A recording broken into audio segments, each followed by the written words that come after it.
Évangile de Jésus-Christ selon saint Luc. En ce temps-là, une discussion survint entre les disciples pour savoir qui, parmi eux, était le plus grand.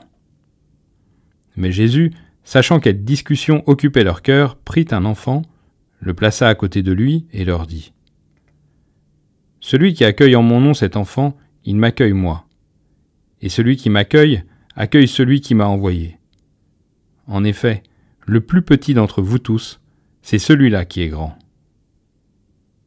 Jean, l'un des 12, dit à Jésus : « Maître, nous avons vu quelqu'un expulser des démons en ton nom. Nous l'en avons empêché, car il ne marche pas à ta suite avec nous. » Jésus lui répondit : « Ne l'en empêchez pas. Qui n'est pas contre vous est pour vous. »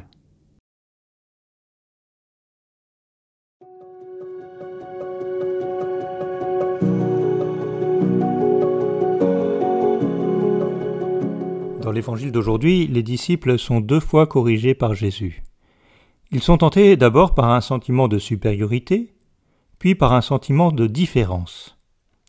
Ils veulent être plus grands et jouir de certains privilèges du fait de leur proximité à Jésus. Ces attitudes des disciples nous font peut-être sourire, mais acceptons de considérer que ces tentations sont aussi les nôtres, de façon parfois discrète, mais bien réelle. Ce peut même être une tentation induite par notre foi.